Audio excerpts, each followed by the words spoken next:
Child conservation foundation की 211वीं webinar में आप सभी का हार्दिक स्वागत है।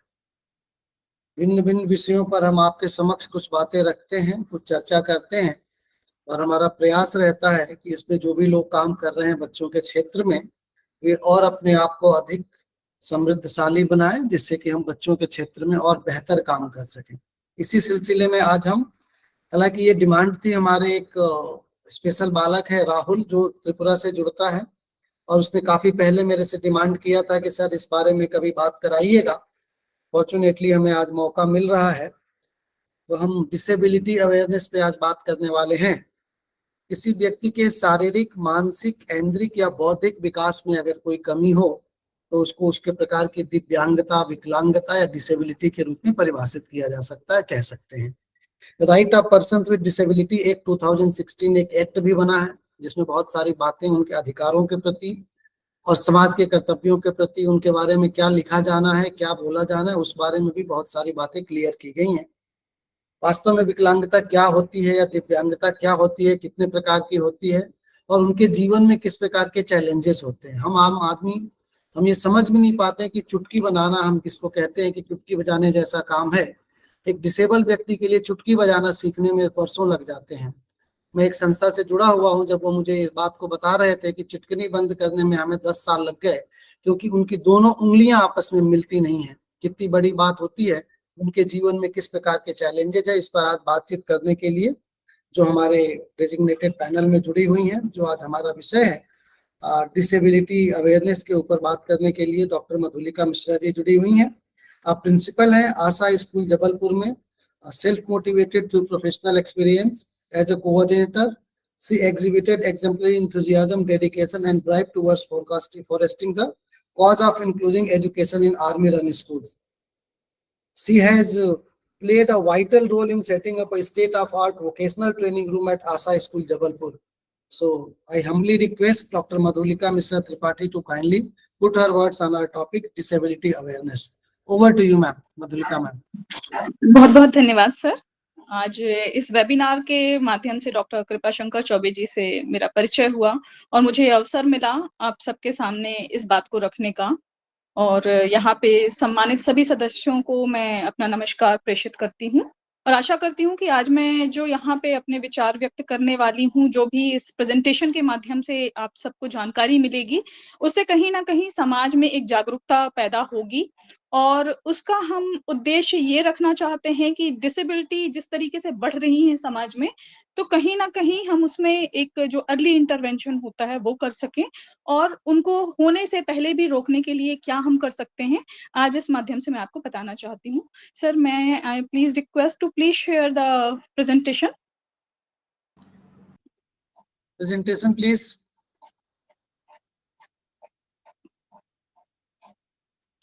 जी धन्यवाद सर। आप थर्ड पेज पे आ जाइए, तब तक मैं भूमिका बना देती हूँ इसकी। जी धन्यवाद। डिसेबिलिटी अवेयरनेस में मैंने जो अपनी प्रेजेंटेशन तैयार की है उसमें बहुत सारे बिंदु हैं, जिसमें डिसेबिलिटी क्या है, क्यों होती है, और जो कॉमन डेवलपमेंटल डिसेबिलिटीज हैं वो क्या हैं, कैसे अर्ली चाइल्डहुड केयर करनी चाहिए, कैसे हमें लगता है कि अगर हमारे बच्चे या हमारे किसी परिचित के बच्चे को ये समस्याएं हैं तो हम किससे संपर्क कर सकते हैं, इसके अलावा रूट कॉज पे कैसे वर्क करना है, और जो इंक्लूजन आजकल हमारा सबसे बड़ा जो मुद्दा चल रहा है डिसेबिलिटी अवेयरनेस के साथ, वो है इंक्लूजन, कि समाज में हम सबका समावेशन कैसे करें, उसके बारे में हम यहाँ पे बात करेंगे। तो जैसे कि आप अपने स्क्रीन पे देख सकते हैं, तो डिसेबिलिटी को समझने से पहले आपको डैमेज मतलब इंजरी, दूसरा इम्पेयरमेंट एंड उसके बाद डिसेबिलिटी को समझना पड़ेगा। डैमेज या इंजुरी को आप समझ सकते हैं कि आपको कहीं भी चोट लग सकती है किसी भी तरीके से, भावनात्मक, या तो भावनात्मक के अलावा आपकी शारीरिक क्षति हो सकती है, आपकी मानसिक क्षति हो सकती है। तो ये एक अगर सामान्य चोट होगी, मतलब जिसमें आपका काम रिस्ट्रिक्टेड नहीं होगा, आपकी कोई क्षमता रिस्ट्रिक्टेड नहीं होगी, तो ये एक सामान्य इंजरी कही जाएगी, इसको हम इम्पेयरमेंट बोल सकते हैं। पर लॉन्ग टर्म में जब वो आपके किसी काम को बाधित कर देती है, जैसे मान लीजिए आपके पैर की चोट है, वो आपको चलने के लिए हमेशा के लिए बाधित कर रही है, यहाँ पे मैं जो हम AAC यूज कर सकते हैं, डिवाइसेस यूज कर सकते हैं, उसकी बात नहीं कर रही हूँ। बिना किसी सहायता के आपको जो क्षति के कारण आप में अक्षमता पैदा होती है, तो सबसे पहले तो इम्पेयरमेंट आ गया, आपकी क्षति हो गई। दूसरा, उसके कारण जो आपके जीवन में अक्षमता पैदा हो गई, मान लीजिए आपके पैर में चोट है, किसी का पैर कटा, किसी का हाथ कटा, तो अगर उसके वजह से आपका दैनिक जीवन का काम प्रभावित हो रहा है, तो वो फिर हम कहते हैं उसको डिसेबिलिटी या अक्षमता। अब इस अक्षमता को हम हैंडीकैप्डनेस कैसे कहते हैं? जब हम एक सोसाइटी के परिदृश्य में देखते हैं, समाज के परिदृश्य में देखते हैं, तो औरों के तुलना में जो हमारी क्षमता होती है, वो बहुत कम हो जाती है। एक हम निश्चित क्षेत्र में बंध जाते हैं और उनकी अपेक्षा हम कहीं न कहीं प्रभावित होते हैं। तो जब हम इसको सोसाइटी के परिदृश्य में देखते हैं, तो इसको हैंडीकैप्डनेस कहते हैं। Next slide please. Again next, types of disability. जैसे सर ने अभी बताया था कि आरपीडब्ल्यूडी एक्ट जो 2016 में आया था, इसमें भारत सरकार ने 21 डिसेबिलिटीज को मान्यता दी है, जो कि गैजेट में प्रकाशित हो चुका है। इससे पहले पीडब्ल्यूडी एक्ट था, उसमें सिर्फ 7 डिसेबिलिटीज थी, जिसमें locomotor disability, hearing impaired, HI, इसके अलावा MR। जो आप इस स्क्रीन में आप देख रहे हैं, इसमें ऑटिज्म वाले बच्चे भी आपको शामिल दिखेंगे, जो एसिड अटैक विक्टिम होते हैं वो भी शामिल दिखेंगे। इसके अलावा हीमोफीलिया जैसी कई बीमारियों को ऐसी जगह दी गई है जो अब से पहले लोग नहीं जानते थे, या जिनके बारे में अवेयर नहीं थे, या जिनको डिसेबिलिटी नहीं माना जाता था। तो आरपीडब्ल्यूडी एक्ट ने ये बदलाव किया और कहीं ना कहीं ये इन सबके हित में हुआ है, और इसके साथ इनको बहुत सारे अधिकार भी मिलते हैं, समाज में सहभागिता का स्थान भी मिलता है, साथ में एजुकेशन में भी इनके लिए कई अधिकार इसके साथ आगे बढ़ते हैं। Next slide please. अब हम डिसेबिलिटी के कॉजेस के बारे में बात करते हैं कि क्या कारण होते हैं जिसके कारण ये डिसेबिलिटीज होती हैं। तो मुख्यतः 3 कारण होते हैं किसी भी डिसेबिलिटीज के। प्रीनेटल, मतलब जन्म से पहले, जब औरत कंसीव करती है या कंसीव करने के लिए तैयार होती है। दूसरा होता है पेरीनेटल, जन्म के दौरान। और तीसरा होता है पोस्टनेटल, मतलब जब बच्चा जन्म ले लेता है उसके बाद क्या क्या डिसेबिलिटीज होती हैं। Please next slide. Perinatal causes में जैसे आप देख रहे हैं, जेनेटिक्स हैं, क्रोमोसोमल डिसऑर्डर्स हो सकते हैं, इन्फेक्शन इन मदर हो सकता है, टॉक्सिक सब्सटेंस से एक्सपोजर हो सकता है, थायराइड डिफिशियंसी हो सकती है, और अदर कारण भी हो सकते हैं। जेनेटिक्स जैसे आप जानते हैं, कलर ब्लाइंडनेस के बारे में शायद आप सभी जानते होंगे। तो अगर ये माँ या पिता में से किसी एक को होता है तो बच्चे में होना बहुत स्वाभाविक होता है। शुगर में भी कई बार ऐसी स्थिति आती है। इसके अलावा अगर आप डाउन सिंड्रोम के बारे में जानते होंगे, उसका नाम सुने होंगे, तो ये भी कहीं ना कहीं पीढ़ियों में प्रभावित करता है। हो सकता है ये हमारे माँ बाप को नहीं हो, वो कैरियर के रूप में हमारे सामने आए। कैरियर मतलब जिनमें लक्षण नहीं दिखते हैं पर उनमें कहीं ना कहीं वो अनुवांशिक दोष होता है। इसे हम अपने अगर हिंदुइज्म की भाषा में कहें या कुंडली की भाषा में कहें तो इसको मैं मंगल दोष कह सकती हूँ। जो हम बोलते हैं कि किसी में मंगल दोष है, तो कहीं ना कहीं अगर वो पूर्ण मंगल दोष मानते हैं तो उसको हम कहते हैं कि वो प्रभावी लक्षणों के साथ है, मतलब उसमें वो लक्षण दिख सकते हैं डिसेबिलिटीज के। और अगर आंशिक है, मतलब वो कैरियर है, उसकी सेकेंड पीढ़ी में वो दोष दिखने वाला है जो भी प्रभावित करेगा। क्रोमोसोम्स, आपको सभी पता है कि आधे क्रोमोसोम्स हमारे माँ से मिलते हैं, आधे हमको पिता से मिलते हैं। तो कभी कभी ये क्रोमोसोम्स में कुछ डिफेक्ट आ जाता है, किसी एक ऑर्डर में भी, क्रोमोसोम के किसी एक ऑर्डर में भी अगर थोड़ी सी भी गलती हो जाती है अरेंजमेंट में, तो ये बच्चे को प्रभावित कर सकता है। कभी कभी म्यूटेशन, जिसको हम अचानक होने वाला परिवर्तन बोलते हैं, जो कि डीएनए में अचानक आता है, उसकी वजह से भी बच्चा प्रभावित हो सकता है डिसेबिलिटीज में। मदर में कई तरह के इन्फेक्शन हो सकते हैं, जिसमें सामान्यतः रुबेला, हर्पीज जैसे जो वायरस होते हैं, उसके कारण बच्चों में डिसेबिलिटीज होती है। तो अगर इस तरीके की कोई आपको बीमारी महसूस हो रही है जिससे आप लंबे समय से पीड़ित हैं, खासतौर पे रुबेला, इसमें एक 3 महीने का पीरियड होता है। अगर उस टाइम पे जो लेडी होती है वो कंसीव कर जाती है अगर उस इन्फेक्शन के साथ, तो बच्चे में कहीं ना कहीं मेंटल रिटार्डेशन या इंटेलेक्चुअल डिसेबिलिटीज की बहुत हद तक संभावना होती है। तो इस तरह के जो इन्फेक्शन होते हैं मदर में, या ब्लड में किसी तरह का इन्फेक्शन मिला है, तो अगर, या एसटीडी की वजह से भी कई इन्फेक्शन होते हैं, उस टाइम पे भी अगर कंसीव होते हैं तो बच्चों में कहीं ना कहीं इंटेलेक्चुअल डिसेबिलिटी के चांसेस बढ़ जाते हैं। टॉक्सिक सब्सटेंस, भोपाल त्रासदी आप सब लोगों को याद है गैस त्रासदी। इस तरह के अगर सब्सटेंस होते हैं, लेड वगैरह, पारा, ये जिसको आप जानते ही हैं, तो अगर कहीं न कहीं अगर हमारा उनसे इंटरेक्शन होता है, कुछ वर्कर्स होते हैं जो ऐसी फैक्ट्रीज़ में काम करते हैं, जहाँ पे बहुत तरीके के ऐसे सब्सटेंस सिक्रीट होते रहते हैं, तो इन्हेल करके, स्किन के थ्रू किसी भी तरीके से अगर वो हमारी बॉडी में पहुँच रहे हैं, तो कहीं न कहीं वो बच्चे को प्रभावित करेंगे। थायराइड आजकल बहुत आम समस्या हो चुकी है, तो थायराइड की डिफिशियंसी या अधिकता दोनों ही बच्चे को प्रभावित कर सकता है। ज़्यादातर मेंटल रिटार्डेशन और इसमें जो डाउन सिंड्रोम के बच्चे होते हैं, वो प्रभावित होते हैं। इसके अलावा जो भी और जन्मजात कारण हो सकते हैं, उनके बारे में मैं आगे चर्चा करूँगी। Next slide please. Screening and test. तो अगर मैंने आपको बताया कि ये चीज़ें हो सकती हैं जिससे बच्चा प्रभावित हो सकता है और उसमें डिसेबिलिटीज़ आ सकती हैं, तो कौन-कौन से टेस्ट हमारे पास अवेलेबल हैं कि हम पता कर सकें कि आगे आने वाले समय में इस डिसेबिलिटी को हम रोक सकते हैं या ऐसे होने की कुछ संभावनाएँ हैं। तो आप स्क्रीन में नाम देख सकते हैं, इसमें टॉस test, haemoglobin test, glucose test, VDRL test, इस तरीके से कई टेस्ट के मैंने नाम दिए हुए हैं। आप चाहें तो स्क्रीनशॉट भी ले सकते हैं और अगर कोई अपने आस-पास कोई प्रेग्नेंट लेडी है या कोई बच्चा कंसीव करने की कोशिश कर रहा है, तो उनको बोलें ज़रूर कि जब भी वो कंसीव करने का प्रयास करें, तो इस तरीके के टेस्ट ज़रूर डॉक्टर से मिलके इनको कराएँ और उसके बाद ही वो आगे बढ़ें। इसके अलावा यूएसजी होता है, जो अल्फा बीटा प्रोटीन होता है और मल्टीपल मार्कर टेस्ट होता है। ये प्रेगनेंसी के दौरान होता है। इसमें पता चलता है कि बच्चे में कुछ क्रोमोसोमल एब्नॉर्मलिटीज़ तो नहीं है, बच्चे का विकास सही तरीके से हो रहा है कि नहीं हो रहा है। तो इस तरीके के मार्कर टेस्ट में ये 3 महीने और 6 महीने के अंतराल में होता है। तो इसमें पता चल जाता है कि अगर बच्चे को कुछ डिसेबिलिटी है या कुछ ऐसी समस्याएँ हैं, तो डॉक्टर आपको आगे का समाधान बता सकती है और कई बार अबॉर्शन के लिए भी सलाह दी जाती है। Next please. अब जैसे मैंने बताया कि प्रीनेटल मैं आपको बता चुकी हूँ कि जन्म से पहले क्या-क्या चीज़ें हो सकती हैं, कौन से टेस्ट हो सकते हैं जिसके कारण हम डिसेबिलिटी को रोक सकते हैं। जन्म के दौरान, प्रेगनेंसी के दौरान जब हम कहते हैं लेडी प्रेग्नेंट होती है, तो हमारे यहाँ ये मानते ही हैं कि औरत के जो मानसिक स्वास्थ्य का असर होता है, वो बच्चे पे पड़ता है और शारीरिक स्वास्थ्य का तो प्रत्यक्ष असर पड़ता है। अभिमन्यु की कहानी हमने सबने सुनी होगी, तो कहीं न कहीं वो साबित होता है इससे कि हाँ, बच्चे का जो डेवलपमेंट होता है वो गर्भ के काल पे भी उतना ही प्रभावित होता है माता से जितना कि पहले या बाद में प्रभावित होता है।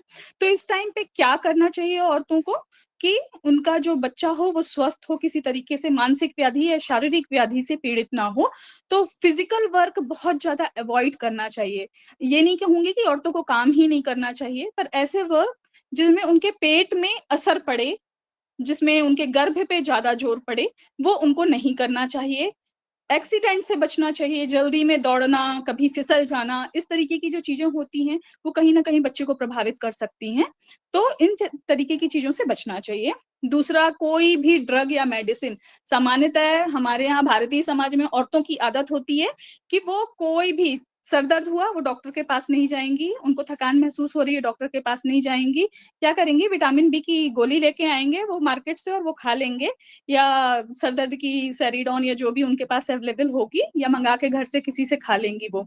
तो इस दौरान आपको ऐसा कुछ भी नहीं करना है। डॉक्टर की सलाह से ही आपको ड्रग खाना है और मेडिकेशन जो भी प्रॉपर होगा, वो डॉक्टर के साथ पूछकर ही आपको करना है। तीसरा, जो मादक पदार्थों का सेवन काफ़ी सारी औरतें करती हैं और सिर्फ़ औरतों की बात नहीं कर रही हूँ मैं यहाँ पे, आदमी भी करते हैं। अगर घर पे कोई लेडी प्रेग्नेंट है, तो इस तरह की चीज़ों के आस-पास ना रहा जाए तो ज़्यादा बेहतर है। स्मोक हो गया, टोबैको हो गया, अगर औरत ये कंज़्यूम कर रही है, तो कहीं न कहीं बच्चे के लिए प्रभावित करती है ये चीज़ें। तो मादक पदार्थों से दूरी कहीं न कहीं बच्चे को इन डिसेबिलिटी से बचाएगी। इसके अलावा बहुत ज़्यादा एक्स-रे का एक्सपोज़र भी बच्चे के लिए कहीं न कहीं घातक होता है। बहुत सॉफ्ट टिश्यूज़ होते हैं जब बच्चा गर्भ में होता है, तो एक्स-रे अगर डॉक्टर की सलाह नहीं है, तो अपने से बिल्कुल भी ना कराएँ। इसके अलावा जैसे मैंने पहले इन्फेक्शन की बात की थी कि रूबेला, मीज़ल्स, अगर इस तरीके का कोई इन्फेक्शन है, जब बच्चा गर्भ में हो उस दौरान, तो कहीं न कहीं ये बच्चे के लिए डिसेबिलिटी का कारण बन सकता है। साथ ही जो एसटीडी डिसीज़ेज़ होते हैं, मैं ये भी कह सकती हूँ कि कई बार हमारे समाज में ऐसा होता है कि हस्बैंड को होता है पर पत्नी नहीं बोल पाती है, उनको अवॉइड नहीं कर पाती है कि हमें प्रोटेक्शन लेना है। पर यदि आप चाहते हैं कि इस तरह की कोई समस्या ना आए आपके जीवन में, क्योंकि अगर आप एसटीडी डिसीज़ वाले व्यक्ति से कहीं न कहीं शारीरिक संपर्क करेंगे, तो वो आपके स्वास्थ्य को भी प्रभावित करेगा।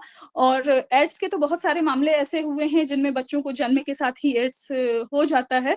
तो अगर इस तरह के कॉन्टैक्ट्स हम ना रखें, हस्बैंड को भी अगर इस तरीके की कोई बीमारी है, तो पत्नी के साथ वो पूर्णतः सुरक्षित तरीके से ही संपर्क बनाएँ, तभी हम इन सब चीज़ों को आगे बढ़कर रोक सकते हैं। वरना हम समाज में एक और बीमार व्यक्ति पैदा करके दे रहे हैं, जिसकी देख-रेख और केयर के लिए शायद हम भी सक्षम ना रह पाएँगे। अगर हमें इस तरीके की कुछ बीमारी है, तो आगे चल के हम भी सक्षम नहीं होंगे।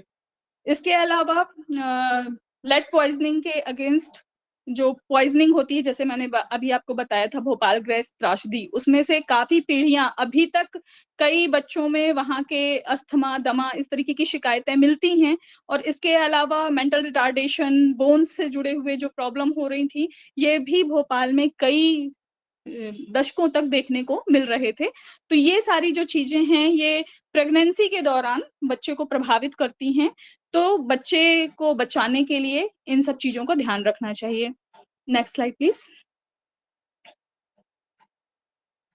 पेरीनेटल कॉजेज़ मतलब बच्चे का जब जन्म होता है, उस दौरान क्या-क्या दिक्कतें हो सकती हैं, जिसकी वजह से बच्चे में डिसेबिलिटीज़ आती है। तो जैसे जन्म के समय बच्चे में ऑक्सीजन की कमी हो जाना। कई बार हमने सुना है कि कभी जब लेडी की डिलीवरी होती है, डॉक्टर्स बोलते हैं सीज़र करना है, क्यों करना है? क्योंकि बच्चे के गले में कॉर्ड अटक गया है, तो उसको ऑक्सीजन की कमी हो जाती है। कई बार बच्चा जन्म लेने के बाद रोता नहीं है तुरंत। तो जब वो रोएगा नहीं, तो उसके जो ब्रेन में ऑक्सीजन की कमी होगी, तो कहीं न कहीं वो डिसेबिलिटी का कारण होता है। एब्नॉर्मल फीटल प्रेजेंटेशन, ये भी एक बहुत बड़ा रीज़न होता है। कई बार आपने ये भी देखा होगा कि बच्चा का जो जन्म होता है, वो उल्टे तरफ से होता है। मतलब पहले उसके पैर बाहर आते हैं और गर्दन कई बार अटक जाती है उसकी बाहर आते वक़्त। उस वक़्त भी ये समस्याएँ पैदा हो सकती हैं। इसके अलावा लेबर प्रोसेस में अगर कोई डिफ़िकल्टीज़ आ रही है, नॉर्मल डिलीवरी नहीं हो पा रही है, हम कई बार हमारे समाज में ऐसा होता है कि डॉक्टर कहता है कि सीज़र होना है, पर हम जानबूझ के कि नहीं हमें नहीं करना है, हम जिद में होते हैं या हमारा परिवार कहता है कि नहीं सीज़र अच्छी बात नहीं है, ये औरतों के नखरे होते हैं आजकल के सीज़र कराना। तो हम दबाव में आकर बच्चे को नॉर्मल डिलीवरी के थ्रू हम उसको डिलीवर करना चाहते हैं। तो ऐसी स्थिति में बच्चे के साथ कई बार कॉम्प्लिकेशंस हो जाते हैं। कई बार फॉरसेप्स डिलीवरी होती है, तो जब हम उनका फॉरसेप में उसका बच्चे का सर पकड़ते हैं फॉरसेप के थ्रू, तो कहीं न कहीं उसमें चोट लग जाती है। उस बहुत ही कोमल होता है उस वक़्त बच्चा जब पैदा होता है, तो उसके कारण भी बच्चे को दिमाग में क्षति हो सकती है या ब्रेन में उनके इंटरनल ब्लीडिंग शुरू हो सकती है, जो कि डिसेबिलिटी का एक बहुत बड़ा कारण है।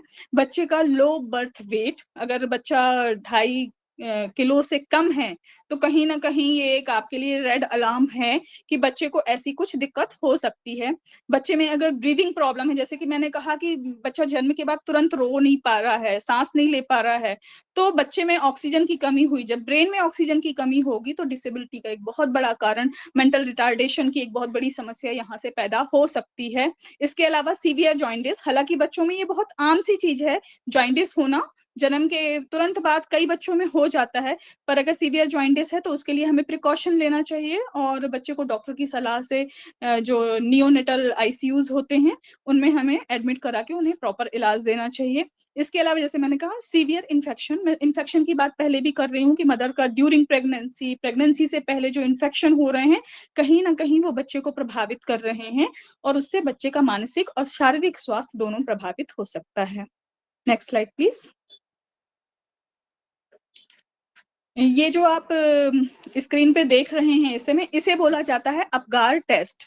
इसका एक निश्चित मापदंड होता है कि बच्चे के लिए हर एक जैसे मसल स्टोन बच्चे का देखा कि बच्चा कैसा उसका मसल स्टोन है, उसकी पल्स नॉर्मल आ रही हैं कि नहीं आ रही हैं, उसको थोड़ा-सा पिंच करके देखते हैं कि बच्चा रो रहा है कि नहीं रो रहा है, उसका स्किन कलर देखते हैं, स्किन में भी टच करके देखते हैं, अगर पेल स्किन है, तो कहीं न कहीं वो जॉइंटिस की तरफ आगे इशारा कर रहा है, अगर बच्चे की स्किन पिंक है, तो उसे अच्छा माना जाता है, बच्चे का रेस्पिरेशन रेट कैसा है, ये देखा जाता है।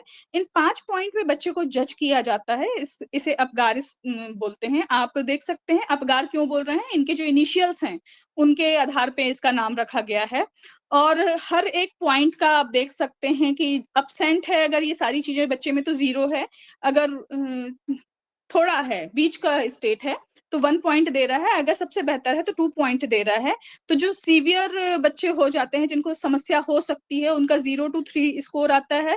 जो मॉडरेट लेवल पे होते हैं बच्चे, उनका 4 to 6 आता है। और जो एक्सीलेंट कंडीशन में होते हैं, जिनको कोई प्रॉब्लम नहीं दिख रही है, डॉक्टर उनको ओके बोल रहे हैं, तो उनका जो स्कोर होता है वो 7 से 10 के बीच में है। तो अगर आपके यहाँ भी कोई बच्चा हो रहा है, तो प्लीज़ ध्यान रखिएगा कि उनका अपगार स्कोर आपके सामने आना चाहिए। डॉक्टर से आप इसके बारे में ज़रूर जानकारी लें, ताकि ये आगे अगर डिसेबिलिटीज़ जैसा कुछ होने वाला है या शारीरिक समस्या ही होने वाली है, तो वो आपको कहीं न कहीं एक रेड अलार्म है, रेड अलर्ट है आपके लिए कि आप चेत जाइए और इस दिशा में काम करना शुरू कर दीजिए। Next please.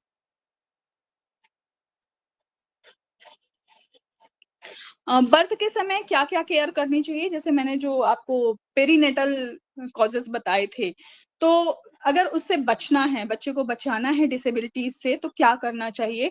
तो सबसे पहले तो जो डिलीवरी है, वो किसी ट्रेन्ड पर्सन या हॉस्पिटल या ऐसी फैसिलिटीज़ में ही होना चाहिए।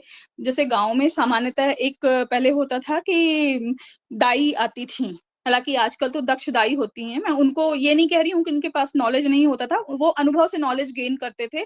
पर आजकल काफ़ी सारी समस्याएँ हो रही हैं, तो बच्चे को बेहतर है कि हम किसी डॉक्टर, प्रशिक्षित नर्स, प्रशिक्षित दाई, जो किसी स्वास्थ्य सुविधा केंद्र से जुड़ी हुई हैं, स्वास्थ्य केंद्र से जुड़ी हुई हैं और उनके पास प्रॉपर इक्विपमेंट है। अगर बच्चे को कुछ दिक्कत हो रही है, माँ को कुछ दिक्कत हो रही है, तो वहाँ ही आपको डिलीवरी कराना चाहिए। दूसरा, अगर बच्चा जन्म के तुरंत बाद रो नहीं रहा है, तो प्रॉपर जो उसके साथ काम करना चाहिए डॉक्टर की सलाह से, किस तरीके की उसको उपचार देना है, वो उसके लिए आप लोगों को चेत जाना चाहिए। अगर बच्चे का बर्थ वेट कम है या प्रीमैच्योर बेबी है, तो उसको एनआईसीयू में एडमिट करवाना चाहिए और जो भी उपचार संभव हो सके डॉक्टर के द्वारा, वो वहाँ पे आपको देना चाहिए। बच्चे का सर अगर बहुत छोटा है या बहुत बड़ा है, तो आपको फिजिशियन से तुरंत कंसल्ट करना चाहिए, क्योंकि कहीं न कहीं ये ब्रेन के साथ जो प्रॉब्लम हो रही है, वो आपको यहाँ पे ये इंडिकेट कर रहा है। इसके अलावा अगर बच्चे में कोई इन्फेक्शन है, तब भी आप बच्चे को ब्रेस्ट फीड ज़रूर करवाइए, जो माँ का पहला दूध होता है, जिसको पहला गाढ़ा दूध कहते हैं, तो वो बच्चे के लिए कहीं न कहीं सारे इन्फेक्शन से बचाने के लिए जवाबदेह होता है और ये बच्चों के लिए इम्यूनिटी बूस्टर के तौर पे काम करता है। तो ये ज़रूर आप ध्यान रखें कि बच्चे के जन्म के समय क्या-क्या होना चाहिए। इसके बाद पोस्टनेटल कॉजेज़ आते हैं। Next slide please. पोस्टनेटल जैसे समझ में आ रहा है नाम से कि जन्म के तुरंत बाद क्या-क्या हो सकता है, वो क्या चीज़ें प्रभावित कर सकती हैं बच्चे में। तो जैसे इन्फेक्शन इन द ब्रेन, जैसे मैंने कहा कि जन्म के टाइम पे फॉरसेप्स से पकड़ लिया उन्होंने और इंटरनल ब्लीडिंग हो गई और ब्लीडिंग क्लॉट में बनने लगा और इन्फेक्शन हो सकता है बच्चे को। बच्चे में आयोडीन डिफिशियंसी हो सकती है और कहीं न कहीं ये समस्या थायरॉइड से जुड़ी होती है। इसके अलावा एक्सीडेंट या अदर इंजुरी, बच्चा पैदा हुआ, मान लीजिए हमने उसको अपने बेड पे रखा और कोई काम करने के लिए चले गए, बच्चा पलटा, घूमा और बेड से गिर गया या आस-पास कोई सॉकेट हैं, कोई ऐसा प्लग है कि बच्चे ने अनजाने में पकड़ लिया, तो कहीं न कहीं वो बच्चे के लिए समस्या हो सकती है। या हमने ही बच्चे को गंदे हाथों से पकड़ लिया, तो वो उसको इन्फेक्शन हो सकता है। इसके अलावा मेटाबॉलिक डिसऑर्डर बच्चे पे हो सकते हैं। मेलन्यूट्रिशन, जो गरीब तबके हैं, जिनके पास खाने के लिए भी पैसे नहीं होते हैं, तो कहीं न कहीं बच्चे में एक बहुत बड़ा कारण मेलन्यूट्रिशन भी होता है कि उसका पूर्णतः शारीरिक और मानसिक विकास नहीं हो पाता। उसको जो ज़रूरी न्यूट्रिएंट्स होते हैं, वो नहीं मिल पाते हैं, तो कहीं न कहीं ये प्रभावित करता है। इसके अलावा एनवायरमेंटल कॉजेज़ में जैसे मैंने कहा कि गैस त्रासदी हुई, इसके अलावा आप किसी जगह पे रह रहे हैं, फैक्ट्री के आस-पास का एरिया है, जो आपका पानी का सोर्स है, वो उससे पॉल्यूटेड है, तो वो आप पी रहे हो, बच्चे में जा रहा है, बच्चे को पिला रहे हो, तो आपको प्रभावित कर रहा है। इसके अलावा वहाँ की ज़मीन में भी हानिकारक पदार्थ हो सकते हैं, वो भी खाने के थ्रू आपके अंदर जा रहे हैं। एनवायरमेंटल फैक्टर में एक बहुत बड़ा कारण आपकी फैमिली भी होती है, क्योंकि फैमिली भी हमारा एक एनवायरनमेंट होता है। तो आपकी फैमिली किस तरीके से सहयोग कर रही है, मान लीजिए आपके घर के सदस्यों का व्यवहार एक-दूसरे से अच्छा नहीं है या आपके पास पैसे की बहुत ज़्यादा कमी है, तो अगर हम बच्चा प्लान कर रहे हैं, तो हमें क्या करना चाहिए? सबसे पहले हमें एक राशि, एक मुश्त राशि रखना चाहिए, क्योंकि बच्चे के जन्म के साथ ही बहुत सारी चीज़ें, बहुत सारी ज़रूरतें और ज़िम्मेदारियाँ शुरू हो जाती हैं। अगर आपके पास पैसे कम होंगे, तो कहीं न कहीं वो एक तनाव का कारण बनेगा। वो औरत भी तनाव में रहेगी जो माँ बनने वाली है, साथ में उसका परिवार भी तनाव में रहेगा। साथ ही अगर आपके सदस्यों का व्यवहार आपके साथ ठीक नहीं है, तो ये औरत के मानसिक स्वास्थ्य को प्रभावित करेगा, और चूँकि बच्चा कहीं न कहीं उससे जुड़ा हुआ है, तो ये उसके लिए अप्रत्यक्ष रूप से प्रभावी होगा। Next slide please. चलिए अब बात करते हैं हम, जो हमारी डेवलपमेंटल डिसेबिलिटीज़ होती हैं। डेवलपमेंटल जैसे आपको नाम से ही समझ में आ रहा है कि जो हमारा डेवलपमेंट का समय होता है, जो हम अर्ली चाइल्डहुड बोलते हैं, जब हम बड़े हो रहे होते हैं और हमारा विकास तेज़ी से हो रहा होता है, हमारा ब्रेन तेज़ी से विकसित हो रहा होता है। आप सबको पता ही होगा कि हमारा ब्रेन 5 से 6 साल तक लगभग 95% विकसित हो जाता है। उसके बाद की जो प्रक्रिया होती है, वो बहुत धीमी होती है और लगभग स्टेबिलिटी के साथ फिर हम आगे बढ़ते हैं। इसीलिए कहते हैं कि 5 साल के बच्चों के साथ बहुत अच्छा इंटरेक्शन करो, उनमें अच्छे संस्कार डालो। तो ये जो डेवलपमेंटल डिसेबिलिटीज़ होती हैं, ये डेवलपमेंटल ईयर में क्योंकि शुरू होती हैं, डेवलपमेंटल पीरियड के दौरान शुरू होती हैं, इसलिए हम डेवलपमेंटल डिसेबिलिटीज़ बोलते हैं। आप लोगों को थोड़ा विषयांतर करके मैं बताना चाहूँगी कि कुछ मूवीज़ आई हैं डिसेबिलिटीज़ के ऊपर, जैसे आपने देखा होगा my name is Khan, barfi, और एक ऋतिक रोशन की मूवी थी जिसमें वो जादू के साथ इंटरेक्शन करते हैं। तो इस तरीके से कई मूवीज़ आई हैं। एक अंजलि करके बच्ची थी, आपकी अंतरा, एक सीरियल आता था। तो उस टाइम पे तो मैं उसके बारे में अवेयर नहीं थी, पर ये समझ में आ रहा था कि इस बच्ची के साथ, जी हाँ, तारे ज़मीन पर ये मूवी भी है, ये लर्निंग डिसेबिलिटीज़ पे है। तो इस तरीके की कई मूवीज़ और कई सीरियल बन चुके हैं जिसमें इसके बारे में कहीं न कहीं मेंशन किया गया है। तो जब मैं इनको देखती थी तो उतना गहराई से नहीं समझ पाती थी, कि जब इस फ़ील्ड पे मैं जुड़ी तब मुझे पता चला, और ख़ास तौर पे मेरा इंटरेक्शन हुआ जब बच्चों से, तब मुझे समझ में आना शुरू हुआ कि ये क्या प्रॉब्लम है। सामान्यतः हमारे इस जो समाज में ऐसा टैबू होता है कि जब भी हम थोड़ा डिसेबल बच्चा देखते हैं या व्यक्ति को देखते हैं, तो हम उसे मेंटली इल या मेंटली रिटार्डेड ही मान लेते हैं। हालाँकि गलती उनकी भी नहीं है, ये उनकी खुद से पैदा की हुई बीमारी नहीं है, किन्हीं कारणों की वजह से वो भी सफ़र कर रहे हैं। तो मैं वापस अपने विषय पे आती हूँ, चूँकि इन डिसेबिलिटीज़ को जोड़ने के लिए आपको इन मूवीज़ और सीरियल्स का नाम ध्यान दिलाना ज़रूरी था, ताकि आप लोग इंटरेस्ट से उस चीज़ को समझ पाएँ कि वहाँ पे क्या हो रहा था। तो जो डेवलपमेंटल डिसेबिलिटीज़ हैं, वो एक कंडीशंस का ग्रुप होता है, जो physical impairment, learning disabilities, language या बिहेवियर वाले एरियाज़ में हो सकता है। और मैंने जैसे बताया कि ये डेवलपमेंटल ईयर्स में ही ज़्यादातर देखने को मिलती है, और कई बार ये पूरी लाइफ बच्चों के साथ, मतलब एक जब बच्चा होता है वहाँ से शुरू होती है ये, और एक वयस्क के रूप में जब हम पूरी अपनी लाइफ साइकिल पूरी करते हैं, अपनी जर्नी पूरी करते हैं, तो ये पूरी लाइफ हमारे साथ चलती है। तो यहाँ पे मेन जो फ़ोकस मैं कर रही हूँ, वो हम 5 डिसेबिलिटीज़ पे कर रहे हैं, क्योंकि आपको अपने आस-पास भी यही देखने को मिलेगा। जो फिज़िकल डिसेबिलिटीज़ अलग होती हैं, वो आपको सामने से देखने पे ही पता चल जाता है। अगर किसी व्यक्ति का अंग-भंग है, कोई एम्प्यूटी है, तो वो आपको देखने को मिलता है, और आप समझ जाते हैं कि इस व्यक्ति की आँख में नहीं दिख रहा है, या इस व्यक्ति के हाथ नहीं है, या इस व्यक्ति का पैर नहीं है। तो वो फिज़िकल डिसेबिलिटीज़ में आता है, और ये जो होती हैं, ये डेवलपमेंटल डिसेबिलिटीज़ हैं। इनको देखना, समझना, इसके लिए एक प्रॉपर तरीका होता है। तो यहाँ पे मैं cerebral palsy, down syndrome, autism spectrum disorder, intellectual disabilities और स्पेसिफिक लर्निंग डिसेबिलिटीज़ के बारे में आपसे चर्चा करूँगी। Next slide please.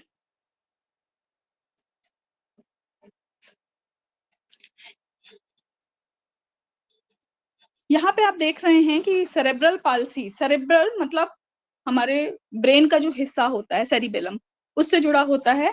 पॉल्सी का मतलब होता है मूवमेंट का डिसऑर्डर, या जिसको हम पक्षाघात भी बोल सकते हैं। तो जब सेरिबेलम में पक्षाघात होता है तो उसको हम सेरिब्रल पॉल्सी बोलते हैं। मेनली ये क्या करता है, जो हमारे मोटर फंक्शन होते हैं उसको प्रभावित करता है। मोटर फंक्शन हमारे 2 तरीके के होते हैं, ये फाइन मोटर होता है और ग्रॉस मोटर होता है। ग्रॉस मोटर जो हम अपनी बड़ी मसल्स के साथ करते हैं, जैसे अगर मैं चल रही हूँ, फिर रही हूँ, उठ रही हूँ, बैठ रही हूँ, हाथ से कोई चीज उठा रही हूँ, बड़ा मूवमेंट कर रही हूँ, तो वो हमारा ग्रॉस मोटर, ग्रॉस मतलब बड़ा, तो ग्रॉस मोटर फंक्शन मतलब बड़ी मसल्स और बड़ी बोन जिसमें इन्वॉल्व होती हैं, वो ग्रॉस मोटर फंक्शंस कहलाते हैं। और इस जो फाइन मोटर फंक्शंस होते हैं वो हम छोटी मसल्स के साथ शुरू करते हैं, जिसमें छोटी बोन्स और छोटी मसल्स जो सॉफ्ट बोन्स होती हैं वो ज्यादातर यूज होती हैं। जैसे अगर मैं ग्रिपिंग के लिए आपको बोलूं, आप पेंसिल ग्रिप कर रहे हैं या पिंच कर रहे हैं या आप बटन लगा रहे हैं अपने शर्ट का, तो वो आपका फाइन मोटर फंक्शन में आता है। आप कोई चीज, बहुत छोटी सी चीज, बारीक सी चीज उठा रहे हैं तो वो फाइन मोटर फंक्शन के अंतर्गत आता है। तो सेरेब्रल पॉल्सी में मेन यही चीजें प्रभावित होती हैं, आपका मोटर फंक्शन बुरे तरीके से प्रभावित होता है। Next slide please. तो उसमें मैं आपको बताऊंगी कि सेरेब्रल पॉल्सी के साइन क्या हो सकते हैं, जो कि आप देख सकते हैं उनके अर्ली एज में और समझ सकते हैं कि बच्चे को सेरेब्रल पॉल्सी है। सेरेब्रल पॉल्सी का एक मेन कारण मैं आपको बताऊं, फॉर्सेप्ट डिलीवरी में कई बार बच्चे के ब्रेन पे चोट लगती है, या फोर्स डिलीवरी मतलब डॉक्टर ने आपको कहा है कि बच्चे का वेट ज्यादा है और आप उसकी नॉर्मल डिलीवरी कराने के ही पीछे पड़े हो तो भी उसके ब्रेन में चोट लग सकती है। इसके अलावा जन्म के बाद भी अगर बच्चे के ब्रेन में चोट लगी है तो ये सेरेब्रल पॉल्सी की समस्याएं पैदा हो सकती हैं। आप इसके साइन देख सकते हैं, इसमें बच्चे का 3 मंथ तक पुअर हेड कंट्रोल होता है। हम अपने बच्चे को अगर ऑब्जर्व करेंगे तो आप समझ जाएंगे कि बच्चे 3 महीने में सिर उठाने की कोशिश करने लगते हैं। तो ये जो बच्चे होते हैं, और कई बार जब हम आवाज देते हैं तो वो पलट के हमारे तरफ देखने की कोशिश करते हैं, अपना चेहरा पलटाते हैं और हमारे तरफ देखने की कोशिश करते हैं। खासतौर पे जब वो माँ की गोद पे होते हैं तो माँ का चेहरा देखने की कोशिश करते हैं, अपनी गर्दन पलटाने की कोशिश करते हैं। तो अगर बच्चे को सेरेब्रल पॉल्सी है तो बच्चा 3 महीने तक अपना हेड कंट्रोल नहीं कर पाएगा। इसके अलावा जो उनकी आर्म्स होते हैं, लेग्स होते हैं, उसमें अलग तरीके की स्टिफनेस होती है, रिजिडनेस होती है। बहुत कड़े भी हो सकते हैं और बहुत क्लमजी भी हो सकते हैं, मतलब बिल्कुल जैसे आपको लगेगा हाथ छुओ तो एक लकड़ी छू रहे हैं, इस तरीके से इतना उनका कठोरता रहती है उनकी बॉडी में। या इतने ज्यादा क्लमजी होते हैं कि आप अगर हाथ छुओगे तो आपको लगेगा ही नहीं, लगेगा कि जैसे हमने कपड़ा छुआ है, कपड़े की तरह वो कोमल महसूस होते हैं उनके हाथ पैर। बॉडी उनकी एक आर्च शेप पे आ जाती है, जो उनके बैकबोन होती है वो एक आर्च की तरह हो जाती है, वो आगे भी झुक सकती है, पीछे भी झुक सकती है। इसके अलावा जो 8 मंथ तक बच्चा सपोर्ट के साथ भी नहीं बैठ पाता है या उसको ज्यादा सपोर्ट की जरूरत पड़ती है, जबकि सामान्यतः हमारे यहाँ 5-6 महीने से बच्चे सपोर्ट के साथ बैठना शुरू कर देते हैं। तो अगर बच्चा 8 महीने में भी सपोर्ट के साथ नहीं बैठ पा रहा है या वो कोशिश नहीं कर रहा है तो आप समझ जाइए कि बच्चे में कहीं ना कहीं सेरेब्रल पॉल्सी की प्रॉब्लम होती है। कई बार बच्चा, क्योंकि उनका बॉडी मूवमेंट ठीक नहीं होता है, मोटर फंक्शन उनके सही नहीं होते हैं, तो बच्चा एक साइड की बॉडी का ही यूज करता है क्रॉल करने में, और यदि होल बॉडी उनकी प्रभावित होती है तो वो क्रॉल ही नहीं कर पाता है बच्चा।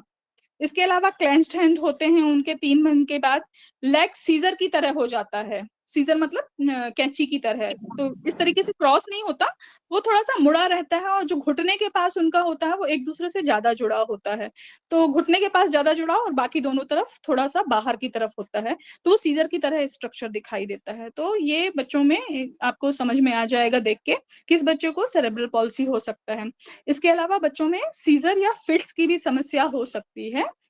सेंसरी इंपेयरमेंट हो सकता है, क्योंकि मोटर फंक्शन प्रभावित हो रहा है, ब्रेन से प्रभावित हो रहा है, तो बच्चे में हियरिंग प्रॉब्लम भी हो सकती है, विजन प्रॉब्लम भी बच्चे में आ सकती है, देखना भी उसका प्रभावित होगा, क्योंकि कहीं ना कहीं ब्रेन ही इंस्ट्रक्शन दे रहा है इन सबको और इसकी वजह से दिक्कत आती है।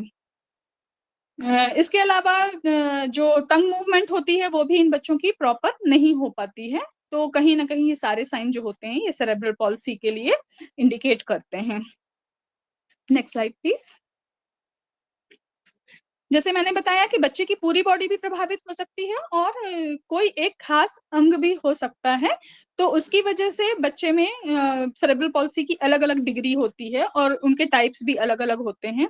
जैसे आप स्क्रीन पे देख रहे हैं, बच्चे का एक हाथ प्रभावित है, तो इसको हम बोलेंगे कि ये मोनोप्लेजिया है। दूसरा, उसमें बच्चे का एक तरफ का अंग, आधा अंग प्रभावित है, आधा शरीर पूरा प्रभावित है, तो ये कहलाता है हेमीप्लेजिया। इसके बाद होता है डाइप्लेजिया। डाइप्लेजिया में ऊपरी बॉडी उनकी सही होती है, नीचे जो धड़ के कमर के नीचे का जो हिस्सा होता है वो प्रभावित होता है। इसके बाद होता है क्वाड्रिप्लेजिया, इसमें बच्चे की पूरी बॉडी प्रभावित होती है। Next slide please. इसके बाद जिस दूसरी डिसेबिलिटी का नंबर आता है वो है डाउन सिंड्रोम बच्चा। इसको हम ये बोल सकते हैं कि एक जेनेटिक कंडीशन है और इनको आप फेशियल फीचर से बहुत आसानी से पहचान सकते हैं। ये मंगोलियन किड की तरह दिखते हैं, थोड़ा थोड़ा चाइनीज मंगोलियन टाइप का इनका फेस होता है, नाक इनकी चपटी होती है। आप अगर अपने स्क्रीन पे देख सकते हैं जूम करके तो इनके फीचर्स भी बताए गए हैं। इनके हाथ पैर के जो जैसे हमारे फिंगरप्रिंट्स होते हैं वो भी इतने स्पष्ट तौर पे नहीं दिखते हैं, बहुत फ्लैट सरफेस उनकी दिखाई देती है। जीभ उनकी मोटी होती है, नाक भी उनकी चपटी होती है, गला उनका बहुत छोटा होता है और कहीं ना कहीं उनका जो शारीरिक जो बढ़ने का तरीका होता है वो आम बच्चों से बहुत पीछे होता है। वो आपको 8 या 10 की एज में भी लगेगा कि ये बच्चा 3 या 4 साल का है। और उनकी आंख भी जैसे मंगोलियन किड्स की आंख होती है, चाइनीज टाइप की आंख, वो आपको दिखाई देगी। तो सामान्यतः आप शुरुआती दिनों में तो नहीं पहचान सकते कि इस बच्चे में ऐसी कोई समस्या है, पर धीरे धीरे जब बच्चा बड़ा होता है तो आप उसके डेवलपमेंटल ग्रोथ से आप समझ सकते हो कि बच्चे में कुछ ऐसी समस्या आ रही है। इनके साथ सामान्यतः कॉग्निटिव डिले होता है, संज्ञानात्मक ज्ञान, मतलब हम जैसे चीजों को समझते हैं, जैसे याद रखते हैं, जैसे जवाब देते हैं, ये सारी चीजें इनमें कहीं ना कहीं पीछे होती है बच्चों से। कम्युनिकेशन इनमें नहीं होता है, सोशल इंटरेक्शन और daily living skill. Daily living skill सामान्यतः हम 5 मानते हैं जो बेसिक स्किल्स होती हैं, जिसमें हम सबसे इम्पोर्टेंट हमारे कौन से काम हैं आप समझ सकते हैं। हम उठते हैं, नहाते हैं, ब्रश करते हैं, टॉयलेट जाते हैं, खाना खाते हैं, अपने आप को ग्रूम करते हैं, मतलब हम कपड़े पहनते हैं, अपने आप को तैयार करते हैं। तो मेनली ये 5 डेली लिविंग स्किल्स मानी गई हैं। इसके अलावा बाकी सेकेंडरी स्किल्स होती है। तो इन डेली लिविंग स्किल्स में इनको हम एक्टिविटी ऑफ डेली लिविंग बोलते हैं, उसमें इन बच्चों को कहीं ना कहीं दिक्कत महसूस होती है। इसके अलावा जैसे मैंने बताया कि फिजिकल जो इनके कैरेक्टरिस्टिक होते हैं जिनसे आप देख के समझ सकते हैं, खासतौर पे मंगोलियन फेस जो होता है और इनके जो फिंगरप्रिंट्स होते हैं फ्लैट होते हैं। पैरों की भी जो स्किन होती है वो हल्की मुड़ी सी और उसमें भी आपको प्रिंट्स नहीं दिखाई देते हैं। आलमंड शेप इनकी आईज होती है। तो इस तरीके से आप समझ सकते हैं कि इस बच्चे में डाउन सिंड्रोम है और इसको मोनोसोमी या ट्राइसोमी भी कहा जाता है। जनरली इसमें जो 21st पेयर ऑफ क्रोमोसोम होता है उसमें समस्या आती है, या तो क्रोमोसोम में एक एक्स्ट्रा क्रोमोसोम जुड़ जाता है। ट्राई तब बोलते हैं जब 3 हो जाते हैं क्रोमोसोम। जनरली हमारा हर एक क्रोमोसोम दो दो पेयर का सेट होता है, तो एक तीसरा क्रोमोसोम उसमें जुड़ जाता है, या वो जो 2 सेट है हमारे पास, 2 क्रोमोसोम का सेट है, उसमें कहीं ना कहीं एक कमी हो जाती है। वो कुछ पॉइंट्स में भी कमी हो सकता है, 25%, 10%, तो वो भी बच्चे को प्रभावित करता है और बच्चे की जो सीवियरिटी होती है वो उसी के आधार पर निर्धारित होती है कि बच्चे के क्रोमोसोम का कितना हिस्सा उसमें प्रभावित है। Next slide please. अब बात करते हैं हम ऑटिज्म की। तो ऑटिज्म स्पेक्ट्रम डिसऑर्डर इस समय अगर आप भारत में पता करेंगे तो इसमें बहुत हद तक वृद्धि हो रही है और सामान्यतः हमारे पहले जो हमारा रेशियो होता था वो कहीं लाख में 1 या 2 बच्चे प्रभावित होते थे। अब ये 10,000 तक ये आंकड़ा आ चुका है, लाख में 10,000 बच्चे इसमें प्रभावित हो रहे हैं। पहले लड़कियों में इसकी संख्या बहुत कम थी, अब लड़कियों में भी देखने को मिल रहा है। ऑटिज्म स्पेक्ट्रम के मेन जो मैं आपको फोकस बता देती हूँ कौन कौन से क्षेत्र में इसमें प्रभावी होता है ये। मोटर डिस्फंक्शन मैंने आपसे पहले भी डिस्कस कर लिया है, जिसमें gross motor function and fine motor function होता है। कम्युनिकेशन डिफिकल्टीज, इसके अलावा sensitivity change and stimulation, repetitive behaviour and social impairment होता है।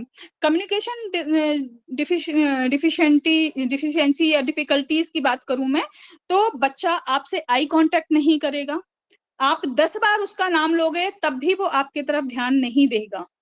बच्चा अपने आप में ही लगा रहेगा। जब वो सामाजिक क्षेत्र में जाएगा तो लोगों से बचने की कोशिश करेगा या अकेले में ही रहना ज्यादा पसंद करेगा। तो अगर इस तरह का आपको दिख रहा है, साथ ही हमारा एक डेवलपमेंटल एज पे बच्चे की सीखने की क्षमता होती है कि वो इतने महीने में इतने शब्द बोल लेगा, इस वक्त वो छोटे-छोटे वाक्य बनाना शुरू कर देगा। बच्चे हमें सुन के, हमें देख के, हमारा अनुसरण करके बोलना सीख जाते हैं। पर जो ऑटिज़्म स्पेक्ट्रम वाले बच्चे हैं, आपको उसमें ये चीज़ आसानी से देखने को मिल जाएगी कि बच्चा बैबलिंग तो करता है, कई बार बच्चा बैबलिंग भी नहीं करता है। जैसे ब, ब, ब, ब, ब, म, म, म, म, इस तरीके के साउंड बच्चे करना शुरू करते हैं। फिर छोटे-छोटे से वर्ड बनाते हैं, दे दो, नहीं खाना, घुम्मा चलो, तो इस तरीके के शब्द उनमें नहीं आ पाते हैं। वो एक ही शब्द पे या तो स्टक रहते हैं, पूरे टाइम एक ही शब्द रिपीट करते रहते हैं। कम्युनिकेशन की जैसे मैं बात करूँ कि वो अपने जो पीयर ग्रुप होता है, अपने साथ के बच्चे, उनमें घुलना-मिलना पसंद नहीं करते हैं। इन्हें खेल के तरीके नहीं पता होते हैं। अगर हम किसी बच्चे को कोई सेट लाके दे रहे हैं और उससे बोलते हैं खेलो, तो बच्चा एक परसेप्चुअल कॉन्सेप्ट बनाता है कि ये मेरा घर है या ये मेरी गाड़ी है, मैं गाड़ी से इधर जा रहा हूँ। तो इसको जो हम बोलते हैं कि एक कॉन्सेप्ट पे बच्चा खेलना शुरू करता है। तो ऑटिज़्म वाले बच्चों को ये नहीं आता है। अगर आप उन्हें कोई भी खिलौना लाके दोगे, वो उसको लीनियर मैनर में जमा देंगे बस। उनका खेल इतना ही होता है। या वो एक जो राउंड ऑब्जेक्ट होता है, मूविंग ऑब्जेक्ट होता है, लगातार उसकी तरफ देखते हैं, बहुत ज़्यादा अट्रैक्ट होते हैं। या तो वो पंखे की तरफ देखते रहते हैं पूरे टाइम या वो गाड़ी के चक्के से बहुत ज़्यादा अट्रैक्ट रहते हैं। तो अगर आपके बच्चे या आपके आस-पास के बच्चे किसी में इस तरीके की समस्या देखने को मिल रही है, तो आप समझ जाइए कि बच्चे में ऑटिज़्म स्पेक्ट्रम डिसऑर्डर हो सकता है। अपना थर्ड पॉइंट मैं लेती हूँ, इसमें सेंसिटिविटी की बात कर रहे हैं हम।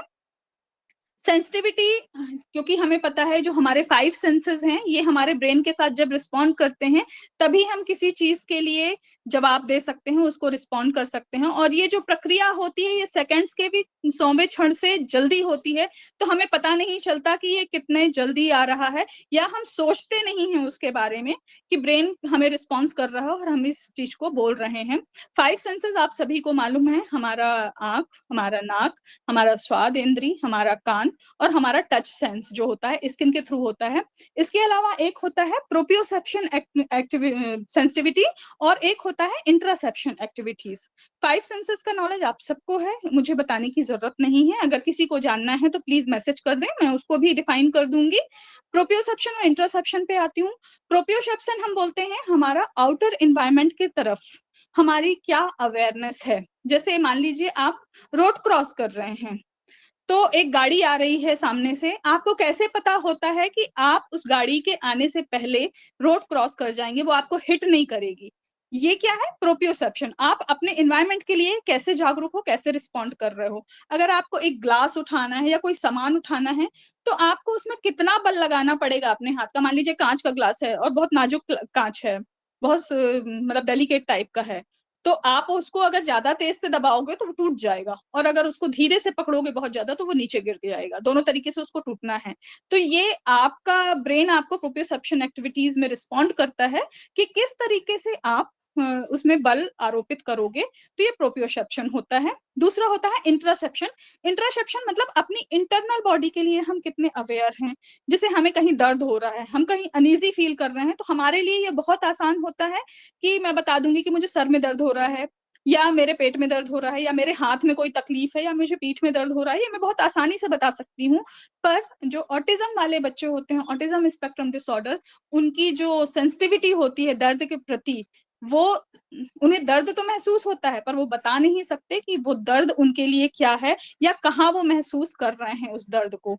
तो ये होता है इंटरसेप्शन और प्रोप्रियोसेप्शन। जैसे मैंने कहा आउटर आउटर एनवायरनमेंट के लिए अवेयर नहीं होते हैं, उन्हें सेंस ऑफ डेंजर भी नहीं होता है। वो हो सकता है किसी पैराफीट पे चल रहे हों, किसी चलती गाड़ी के सामने आ जा रहे हों। तो अगर इस तरीके की चीज़ें आपको देखने को मिल रही हैं अपने बच्चे के साथ, कोई सामान बहुत ही क्लमज़ीनेस के साथ वो उठा रहा हो या बहुत ज़्यादा बल आरोपित कर रहा हो, साथ में वो अगर आप जैसे सोफ़े में बैठे हुए हैं, वो आके आपकी बॉडी और सोफ़े के बीच अपनी बॉडी को स्क्वीज़ करने की कोशिश करते हैं, एक अलग तरह का दबाव वो लेने की कोशिश करते हैं।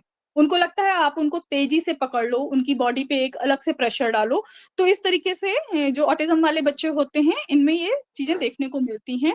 सेंसिटिविटी को हम 2 क्षेत्र में यहाँ पे डिवाइड करते हैं, हाइपर और हाइपो। हाइपो जिनको कम ज़रूरत होती है और हाइपर मतलब ज़्यादा ज़रूरत होती है। जैसे मैंने सेंसस के बारे में बात किया, लाइट में हम देखते हैं, पर कई बच्चों को आपने देखा होगा कि वो अगर ब्राइट लाइट देखते हैं या सनलाइट देखते हैं, आंखें बंद कर लेते हैं या अंदर चले जाते हैं या खुद की आंखों को ढक लेते हैं। कई बच्चे साउंड के लिए आपने देखा होगा बहुत ज्यादा सेंसिटिव होते हैं, कुछ को बहुत तेज साउंड चाहिए होता है, कुछ को कम साउंड भी बहुत हद तक प्रभावित करता है और वो उसको बर्दाश्त नहीं कर पाते हैं। तो इस तरीके की जो एक्टिविटीज होती है, खासतौर पे आपने बच्चों को कपड़ों के मामले में देखा होगा, बहुत ज्यादा सेंसिटिव होता है। कुछ बच्चे हर तरीके के कपड़े पहन लेते हैं, कुछ बच्चे बहुत सॉफ्ट से सॉफ्ट कपड़े पहनने में भी बहुत ज्यादा नखरे दिखाते हैं। तो ये सेंसिटिविटी है। हाइपो मतलब वो उस सेंस को कम से कम चाहते हैं और हाइपर मतलब उनको वो सेंस ज्यादा से ज्यादा चाहिए। इसको हम बोलते हैं सेंसरी सीकिंग। जब वो अपना व्यवहार इसके प्रति दिखाते हैं तो उसको हम सेंसरी सीकिंग बोलते हैं। कुछ बच्चों को आपने देखा होगा स्विंग बहुत तेज चाहिए होता है। स्विंग वेस्टिबुलर एक्टिविटीज से जुड़ा होता है, जो कि हमारे कान का टिम्पेनिक फ्लूइड होता है, उससे प्रभावित होता है। वही हमारे शरीर को संतुलन करता है। तो कई बच्चों में बहुत तेज स्विंग चाहिए होता है। कुछ बच्चे चलने में भी लड़खड़ा जाते हैं, एक सामान्य सी फ्लैट सतह पे भी नहीं चल सकते हैं। तो अगर ये चीजें आपको देखने को मिल रही हैं, तो कहीं ना कहीं बच्चे में हाइपो या हाइपर सेंसिटिविटी हो सकती है और बच्चे को सेंसरी इंटीग्रेशन थेरेपी की जरूरत पड़ेगी, जो कि एक दक्ष या प्रशिक्षित ऑक्यूपेशनल थेरेपिस्ट ही दे सकता है। इसके बाद आते हैं हम रिपीटेटिव बिहेवियर पे। बच्चा एक ही चीज पे इंटरेस्ट जो उसका होता है, स्टक्ड इंटरेस्ट होता है। जैसे मैंने बताया, एक ही शब्द को वो हो सकता है बार बार दोहराना शुरू कर दे, किसी एक खिलौने के पीछे ही बहुत ज्यादा ऑब्सेस्ड हो जाए। आपने कोई एक शब्द बोला, वो वही पकड़ के करता रहेगा। अगर उसके खाने का जो इंटरेस्ट है, मान लीजिए उसको दाल चावल ही खाना है, तो वो दाल चावल ही खाएगा, दूसरी चीज खाने को शुरुआत ही नहीं करेगा। तो स्टक्ड इंटरेस्ट होता है बच्चे का और एक ही तरीके के व्यवहार को वो कई बार दोहराता है।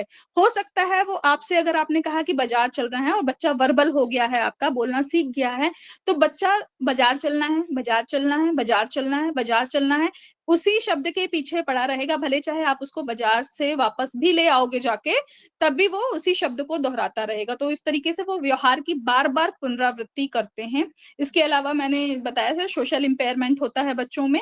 सामान्यतः ये किसी से घुलना मिलना पसंद नहीं करते हैं, अपने जो साथी होते हैं उनसे भी दूरी बनाते हैं। इवन परिवार के भी लोग बहुत ज्यादा इनसे शामिल नहीं हो पाते। कोई एक या दो व्यक्ति जो इनका प्राइमरी केयर गिवर होता है, जैसे खासतौर पे माँ ही प्राइमरी केयर गिवर होती हैं, कुछ में पिता को भी हम ज्यादा अटैच देखते हैं, तो उनके साथ ही ज्यादा व्यवहार करेंगे या अपनी चीजों को बता सकते हैं, समझा सकते हैं, समझाने की कोशिश करते हैं, मैं ये कहूंगी, क्योंकि माँ समझ जाती है कई बार बच्चों के इशारे।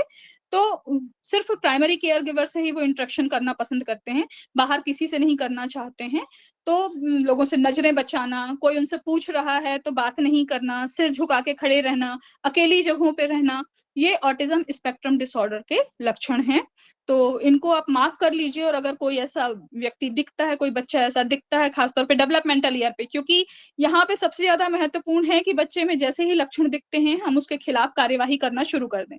बच्चे के खिलाफ नहीं, लक्षणों के खिलाफ कार्यवाही, हम उन्हें रोकना शुरू कर दें। तो अर्ली इंटरवेंशन यहाँ पे बहुत महत्वपूर्ण होता है। Next slide please. Virtual autism, ये नया टर्म आया है खासतौर पे कोविड के बाद से। वर्चुअल जैसा आपको महसूस हो रहा है, आभासी, मतलब वास्तविक रूप से ये ऑटिज्म नहीं होता है, पर जो इसके कैरेक्टरिस्टिक होते हैं वो ऑटिज्म के तरह ही लगते हैं।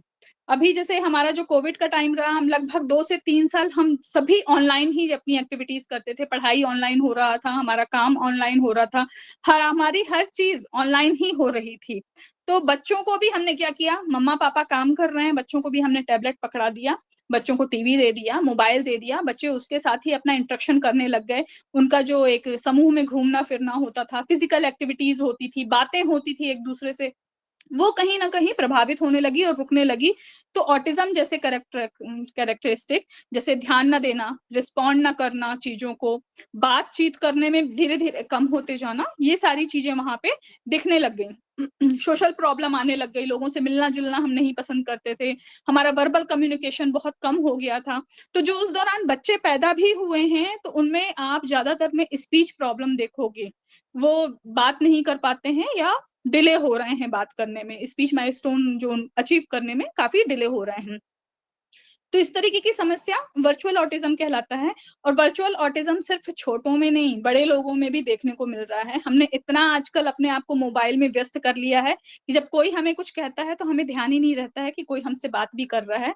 लोगों को हमारा ध्यान आकर्षित करने के लिए हमें हिलाना पड़ता है या तेज से बोलना पड़ता है। तो वर्चुअल ऑटिज्म के शिकार सभी हैं। Next please.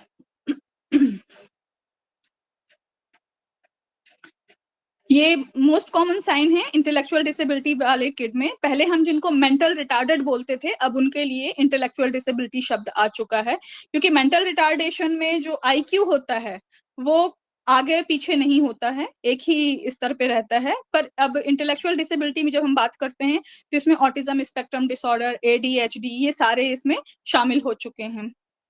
तो आप देख सकते हैं कि जैसे लॉजिकल थिंकिंग और प्रॉब्लम सॉल्विंग में बच्चे को प्रॉब्लम होती है। जैसे मान लीजिए मैं कोई एक सिचुएशन दे देती हूँ कि मुझे पार्टी में लेके जाना है अपने बच्ची को, और मैं उससे पूछती हूँ कि हम कैसे जाएंगे, तो वो बोलेगी कार से जाएंगे। फिर मैं उसको बोलूंगी कार नहीं है तो क्या करेंगे, तो वो बोलेगी स्कूटी से जाएंगे। पर हम भीग जाएंगे, तो बच्चे का जवाब होगा कि हम रेनकोट पहन के जाएंगे। फिर मैं बोल दूंगी बहुत तेज बारिश है, तो क्या होगा, बहुत तेज बारिश है तो अगर हम रेनकोट भी पहन के जाएंगे तो भीग सकते हैं।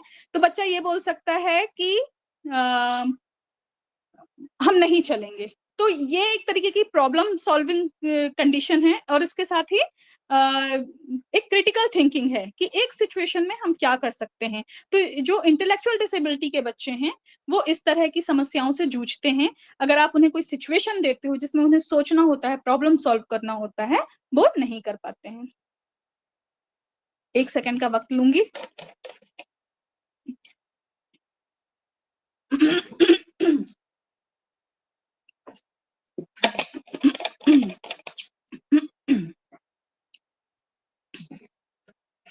जी, inability to learn new things, मतलब नई चीजें नहीं सीख पाते हैं, या किसी चीज को सीखने में उनको बहुत ज्यादा अभ्यास की जरूरत होती है। जैसे कि डॉक्टर कृपाशंकर जी ने शुरुआत में बताया था कि उन्होंने किसी सेंटर से पता किया था, या उनके साथ जो लोग जुड़े हुए थे, कि एक उनको लैच लगाने में भी 10 साल लग जाते हैं। तो एक छोटी सी चीज है हमारे लिए, पर जो इंटेलेक्चुअल डिसेबिलिटीज के बच्चे होते हैं उन्हें बहुत बड़ी बात लगती है। उनके लिए अपना शर्ट पहनना, अपने कपड़े की केयर करना, इवन एक पेंसिल से लिखना भी बहुत बड़ी चीज होती है, जो कि हमारे लिए बहुत आसान सी चीज होती है। बिहेवियर प्रॉब्लम होती है, पुअर टॉलरेंस होता है बच्चों में। जैसे हम सामान्यतः परिस्थितियों के हिसाब से एडजस्ट कर लेते हैं। मान लीजिए हमें खाना नहीं मिला या हमें गर्मी लग रही है, तो हम एडजस्टमेंट सीखते हैं। पर ये बच्चे बहुत ही इसमें जिद्दी वाला व्यवहार दिखाते हैं। वो एक चीज के पीछे अटक जाते हैं और रोना, जिस भी तरीके से सेल्फ हार्म कर सकते हैं वो खुद को, तो इस तरीके का व्यवहार वो दिखाते हैं। इसके अलावा अलग अलग जो डेवलपमेंटल माइलस्टोन होते हैं, जैसे मैंने शुरुआत में बताया CP में भी होता है, ऑटिज्म स्पेक्ट्रम डिसऑर्डर के बच्चे भी दिखाते हैं। तो जैसे क्रॉलिंग नहीं कर रहा है बच्चा अपने समय से, बच्चा बैठ नहीं रहा है, उसका जो प्रॉपर समय है बैठने का, जब मान लीजिए वो 4 से 6 महीने के बीच में बच्चा बैठना शुरू कर देता है, तो ऐसे जो बच्चे होते हैं उनमें वो नहीं बैठ पाते हैं। इसके अलावा वॉकिंग उनकी 1 साल का बच्चा चलने की शुरुआत कर देता है। कुछ बच्चे डिले होते हैं तो 1-2 महीने बाद वो शुरू करते हैं। इसके अलावा बोलने का तो जैसे मैंने ऑटिज्म स्पेक्ट्रम डिसऑर्डर में भी आपको काफी कुछ बताया है। बोलने में उनके देरी होती है, या वो नहीं बोलते हैं, सिर्फ बैबलिंग करते हैं, और कई बच्चे तो बैबलिंग भी नहीं करते हैं। इसके अलावा अगर अदर बात करूं, सोशल रूल्स के बारे में भी मैंने आपको बताया है। और एक हम खास चीज देख सकते हैं इन बच्चों में, लैक ऑफ क्यूरियोसिटी। जब हम अपने किसी भी बच्चे को, आपने सामान्य तौर पे ऑब्जर्व किया होगा, बहुत प्रश्न पूछते हैं अपने डेवलपमेंटल ईयर में। आप बाजार लेके जा रहे हो, ये क्या है, ये क्यों है, ये कैसा है। तो ये जो WH टाइप क्वेश्चंस होते हैं, तो कहीं ना कहीं इंटेलेक्चुअल डिसेबिलिटी के बच्चे, ये क्यूरियोसिटी उनमें नहीं होती है। वो आपसे नहीं पूछेंगे कि ये क्यों है, या हम क्या खा रहे हैं, हम कहाँ जाएंगे, इस तरह के प्रश्न उनके नहीं होंगे। वो आप जैसा एक रोबोटिक जो थीम होती है उस पर वो चलते रहेंगे, करते रहेंगे, या तो बहुत ज्यादा वो रिजिड होंगे, वो नहीं करना है उनको, या तो जैसा आप बोलोगे बिल्कुल सीधे लाइन पे वो करते रहेंगे। उनमें कहीं ना कहीं ये इंटरेस्ट नहीं आता है कि हम क्यों कर रहे हैं ये चीज, या इसके पीछे क्या लॉजिक हो सकता है। तो ये जो हमारे इंटेलेक्चुअल डिसेबिलिटीज के बच्चे हैं उनके कैरेक्टरिस्टिक हैं। इसके अलावा चीजों को रिकॉल करने में, रिमेम्बर करने में भी उनको प्रॉब्लम आती है। अगर आप उनसे पूछेंगे क्या खाया था आज, या क्या करे थे आज, कौन आया था मिलने, ऐसे छोटे छोटे सवाल भी, अगर बच्चा स्कूल से आ रहा है तो सामान्यतः बच्चे अपना पूरा रूटीन बताते हैं, ये किया, इससे लड़ाई किया, मैडम ने ये कहा। पर जो इंटेलेक्चुअल डिसेबिलिटी के बच्चे हैं उनको रिकॉलिंग और रिमेम्बरिंग में बहुत ज्यादा समस्या का सामना करना पड़ता है। Next slide please. इसके बाद आता है स्पेसिफिक लर्निंग डिसेबिलिटीज। जैसे नाम से ही आपको समझ में आ रहा है, लर्निंग डिसेबिलिटीज मतलब इन्हें सीखने में समस्या होती है, और खास तौर पे ये जो रेंज होती है ये एकेडमिक लेवल पे हम इसको ज्यादा लेते हैं, जिसमें आप देख सकते हैं कि किस किस चीज में हमें हमारी जो एबिलिटी होती है वो प्रभावित होती है। स्पीक बोलने में, लिसनिंग सुनने में, रीडिंग राइटिंग स्पेल रीजन, और ऑर्गेनाइज इंफॉर्मेशन। जैसे मैंने कुछ बोला, आप समझ ही नहीं पा रहे हो, मैं आपसे बात कर रही हूँ पर आप उसका अर्थ नहीं निकाल पा रहे हो कि मैं क्या बोल रही हूँ। मैंने आपको कोई लिखा हुआ प्रिंट की हुई भी चीज दी तो आप उससे अर्थ नहीं निकाल पा रहे हो, या आप अर्थ निकाल भी पा रहे हो तो आपको शब्द बहुत ऊपर नीचे दिखाई दे रहे हैं या समझ में आ रहे हैं। आप हर तरीके की प्रिंटिंग नहीं पढ़ पा रहे हो, आप केवल एक ही तरह के प्रिंट पे फोकस कर पा रहे हो। साथ ही रीडिंग में प्रॉब्लम आ रही है। बच्चा राइटिंग, कई बच्चों में आपने देखा होगा राइटिंग प्रॉब्लम होती है, लोग टीचर के पास ले जाते हैं, स्पेशल एजुकेटर्स के पास ले जाते हैं, तो बच्चे की राइटिंग शुरू करवाने की कोशिश करते हैं। स्पेलिंग नहीं पढ़ पाते हैं। कई बच्चों को आपने देखा होगा हर चीज में अच्छे होते हैं, पर जब पढ़ने की बारी आती है तो हमको लगता है कि ये नाटक कर रहे हैं, सारी चीजों के बारे में तो अवेयर हैं पर इनको स्पेलिंग पढ़ना नहीं आ रहा है बच्चे को। दरअसल ये लर्निंग डिसेबिलिटीज ही होती है। रीजन, जैसे मैंने ऑटिज्म के बच्चों में भी बताया कि रीजनिंग नहीं होती है किसी चीज की, कारण और जो उसका प्रभाव होता है वो ये नहीं कर पाते हैं कि क्यों इस कारण से हो रहा, हम ये करेंगे तो कैसा होगा, इसका अर्थ क्या होगा या इसका परिणाम क्या होगा, ये इन बच्चों में नहीं होता है। हम कोई भी चीज उनको समझा रहे हैं तो उनको उस तरीके से नहीं समझ में आता, और हमें लगता है शायद हमारा बच्चा हमें समझना नहीं चाह रहा है या हमें अवॉइड कर रहा है, या ये जिसको हम सीधे सीधे कहते हैं कि ये मूढ़मती है, मंद बुद्धि है, हम सीधे उससे लॉजिक अपना निकालना शुरू कर देते हैं। Next slide please. तो ये जो लर्निंग डिसेबिलिटीज है इसमें आता है डिसलेक्सिया। इसमें जो रीडिंग से जुड़ी हुई डिफिकल्टीज होती है, आप इसमें सिम्टम्स देख सकते हैं कि बहुत धीरे धीरे पढ़ता है बच्चा, बहुत स्लो रीडिंग करता है वो। इसके अलावा तेज से पढ़ने में उसको बहुत ज्यादा दिक्कत होती है। वर्ड्स को मिसप्रोनाउंशिएट करता है। मान लीजिए जैसे मैंने लिखा है कमल, तो वो कलम ऐसे पढ़ेगा, या वर्ड का जो क्रम होता है वो अलग अलग करके पढ़ सकता है, आगे पीछे पढ़ेगा शब्दों को और प्रॉपर प्रोनाउंसिएशन उनका नहीं करेगा। वर्ड्स को समझने में, बनाने में भी उनको दिक्कत आती है। इसके अलावा राइटिंग और स्पेलिंग में भी प्रॉब्लम आती है। Next please. डिसकैलकुलिया, जैसे कैलकुलिया से आपको समझ में आ रहा है कैलकुलेटर जुड़ा हुआ है, मतलब सीधे सीधे ये जो समस्या है ये मैथमेटिक्स से जुड़ी हुई है। तो जिस बच्चे को डिफिकल्टी होती है मैथ को समझने में, तो ये लर्निंग डिसेबिलिटी सीधे सीधे मैथ से जुड़ी होती है। इसमें नंबर पैटर्न वो आइडेंटिफाई नहीं कर पाते हैं। जैसे हम प्लेस वैल्यू जैसा कॉन्सेप्ट देते हैं बच्चे को, या क्वांटिटी देते हैं, या पॉजिटिव एंड निगेटिव वैल्यूज देते हैं, या कैरिंग एंड कैरी फॉरवर्ड, बारो ओवर, ये सारी चीजें जब हम देते हैं तो ये बच्चों को नहीं समझ में आता है। जबकि ये बहुत सी सरल सी चीजें हैं। अगर हम पूछते हैं बच्चे से एक या दो में कौन सा नंबर बड़ा है, बच्चा वहां पे कंफ्यूज हो जाएगा, नहीं बता पाएगा आपको कि एक बड़ा होता है कि दो बड़ा होता है। बच्चे को हमने प्लेस वैल्यू बता दी कि ये वंस है, ये टेंस है, ये थाउजेंड्स है। इस प्लेस पे अगर हम मान लीजिए टेंस के नीचे मैंने पेंसिल से मार्क रखा, ये कौन सी प्लेस वैल्यू है, बच्चा नहीं बता पाएगा। या वो हंड्रेड्स का कॉन्सेप्ट नहीं समझ पा रहा है, या टेंस का कॉन्सेप्ट नहीं समझ पा रहा है, वंस का कॉन्सेप्ट नहीं समझ पा रहा है, तो कहीं ना कहीं बच्चे में ये डिसकैलकुलिया हो सकता है, जो कि मैथ से जुड़ी हुई प्रॉब्लम है। वर्ड प्रॉब्लम को समझने में उसको बहुत दिक्कत होती है। जैसे मैंने कहा एक केला इतने रुपए का है, तो 12 केले कितने रुपए के होंगे, वो बच्चा नहीं समझ पाएगा कि उसको कैसे निकालना है, या क्या पूछ रही हूं मैं ये भी उसको समझ में नहीं आ पाएगा। सीक्वेंसिंग होती है उनको इंफॉर्मेशन के लिए। जैसे हम कोई भी अपना काम करते हैं तो हमारा एक सीक्वेंस होता है, कहीं ना कहीं हम मैथ के पैटर्न में काम करते हैं कि ये शुरुआत है, ये हमारा फर्स्ट चरण है, फिर सेकंड आता है, फिर थर्ड आता है, फिर लास्ट। तो बच्चे में ये सीक्वेंसिंग की प्रॉब्लम भी होती है। 1 के बाद 2 आता है, 2 के बाद 3 आता है, 3 के बाद 4 आता है। ये भी ये डिसकैलकुलिया वाले बच्चे के लिए समझने में बहुत बड़ी समस्या होती है। और मैथ के ऑपरेशंस में जो स्टेप होते हैं, कई ऐसे हमारे डेरिवेटिव्स होते हैं, डेरिवेशंस होते हैं, जिनको हम स्टेप वाइज ही करते हैं और उन्हें प्रॉपर फॉलो करना पड़ता है, तभी हमें सही आंसर आएगा। तो वो भी बच्चा नहीं समझ पाता है। तो अगर मैथ से जुड़ी कोई प्रॉब्लम है, बाकी सब्जेक्ट्स में उसको प्रॉब्लम नहीं हो रही है, पर अगर आपको लग रहा है आपका बच्चा मैथ में ज्यादा वीक हो रहा है, या मैथ पे वो ध्यान नहीं देता है, या हम जो समझाते हैं वो समझ नहीं पा रहा है, तो आप कहीं ना कहीं ये समझ सकते हैं कि उसमें डिस्कैल्कुलिया की प्रॉब्लम है, और उसके लिए आगे आप जो एक्सपर्ट्स होते हैं उनसे बात कर सकते हैं। इसके बाद आता है डिस्ग्राफिया। Next please.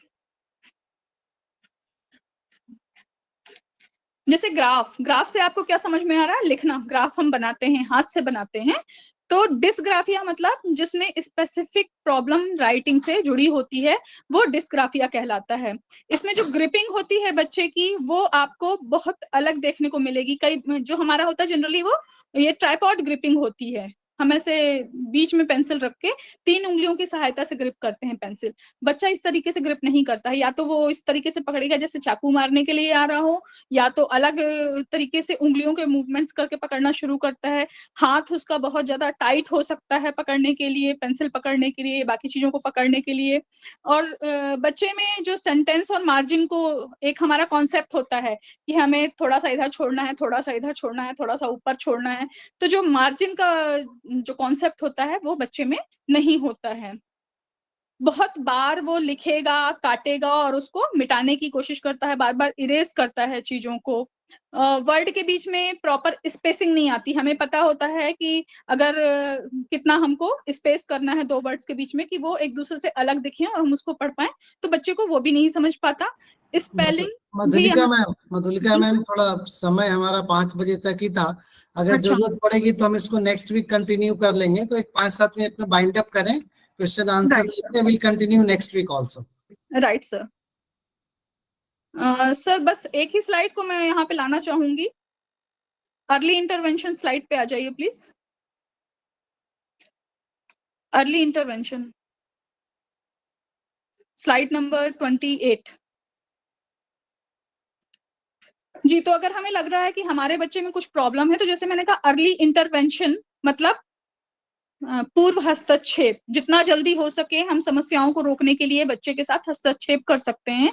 तो उसमें हमें किन से मिलना चाहिए, या हमें क्या क्या चीजें अपनाना चाहिए कि बच्चे में ये प्रॉब्लम कम हो सके। तो इसमें आप देख सकते हैं स्पीच थेरेपी, फिजिकल थेरेपी मतलब physiotherapy, occupational therapy, physiological services and counselling, sensory integration therapy, special education, audiology, vision services, physical therapies, alternate learning methods जो कि लर्निंग डिसेबिलिटीज के लिए होगा, medication, surgery, nutrition and dietary approaches भी इसमें शामिल हैं।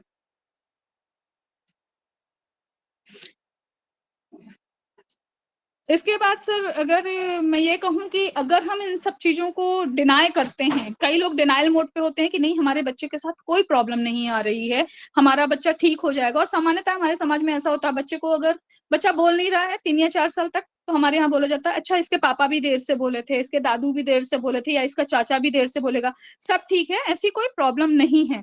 तो अगर हम हमेशा डिनाइल मोड पे रहेंगे, रूट कॉज में नहीं जाएंगे, तो हमारा कुछ भी किया हुआ बच्चे के काम नहीं आ पाएगा, क्योंकि अंततः बच्चे को हमारे बाद समाज में शामिल होना ही है। हम जिंदगी भर उसके लिए नहीं रहेंगे। तो अगर हमें बच्चे की अच्छाई सोचना है, बच्चे को हमें पूर्ण सक्षम बनाना है, तो ये आवश्यक है कि हम रूट कॉज पे काम करें। जैसे आप स्लाइड नंबर 31 प्लीज लगा देंगे आप। इसमें आप देख सकते हैं कि दोनों जगह बाल्टी भर रही है, पर एक जगह छेद है, तो वो बाल्टी कभी नहीं भरने वाली है। तो अगर हम रूट कॉज पे नहीं आएंगे, हम चीजों को अपनाएंगे नहीं, मानेंगे नहीं कि हाँ बच्चे में समस्या है, सबसे पहले स्वीकार्यता जरूरी होती है, उसके बाद ही हम किसी चीज पे काम करना शुरू कर पाएंगे। तो स्वीकार करें कि हाँ बच्चे में समस्या है, हमें किससे किससे मिलना है, किसके थ्रू ये समस्याएं हल हो सकती हैं, वो मैंने आपको लिस्ट में बता दिया है। तो पहले आप समस्याओं को जानें, समस्याओं को स्वीकार करें, उसके बाद आप काम करना शुरू करें। और सबसे बड़ी बात है उन्हें अपनाएं। सोसाइटी का हिस्सा है वो भी, उनके साथ कुछ समस्याएं हो सकती हैं, पर वो समस्याएं नहीं हैं, तो सोसाइटी में उनको अपनाएं। उनका इंक्लूजन यहाँ पे सबसे ज्यादा महत्वपूर्ण है। उनकी समस्याओं को अपना समझें, उनके परिवार को सहयोग करें, तभी हम पूर्ण रूप से समावेशन हो सकेंगे। और एक मनुष्य होने की जो भावना होती है, सबका संभाव, वो हम यहाँ पे लेकर चल सकते हैं। और इसके साथ ही मैं अपना ये सेशन एंड करना चाहूंगी। और अगर किसी को कुछ समस्या महसूस हो रही है या कुछ जानना चाह रहे हैं, तो आप मुझसे डायरेक्ट भी संपर्क कर सकते हैं मेरे ईमेल के थ्रू। मैडम एक दो क्वेश्चन हम लेंगे, मैं आपका ईमेल आईडी और फोन नंबर सर्कुलेट कर दूंगा सब कुछ जिसको चाहिए। तो जरूर सर। ऑलरेडी हम समय से आगे हैं। लक्ष्मण सर बहुत ब्रीफली अपना प्रश्न रखें, 1 या 2 ही प्रश्न हम ले पाएंगे। नेक्स्ट वीक प्रोबेबली हम इसको फिर कंटिन्यू करेंगे। Laxman sir. Namaste, Madhumita. I am from Tripura State. जी सर, नमस्कार। Ex-chairperson CWC, South Tripura District. Madam, you have Right. just a very, very nice day about the different kinds of disability. I congratulate you. I thank you. My question